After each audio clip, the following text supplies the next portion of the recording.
మళ్ళీ ఎట్లా అన్నట్టు ఇప్పుడు డౌట్ వచ్చాను. అమ్ముకుంటానే రాయచూటికే మార్కెట్కి వచ్చాను, డైలీ వచ్చాను.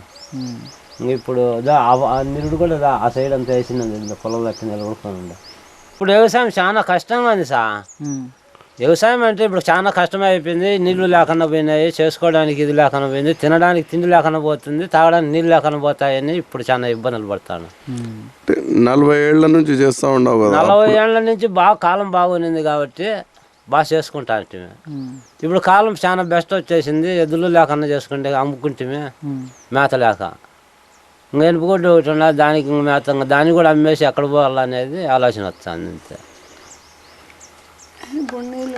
పోనీ అట్లనే వాళ్ళు కరెంట్ ఇచ్చింటే ఏదో బొక్క పాడు ఏందో ఒకటి వేసుకొని ఏదో ఒకటి చేసుకుందాం అనుకుంటే వాళ్ళు లక్షలు అడుగుతున్నారు. ఆ లక్షలు 4-5 లక్షలు అడిగితే మేము ఆడ తెచ్చేవాళ్ళు చెప్పు.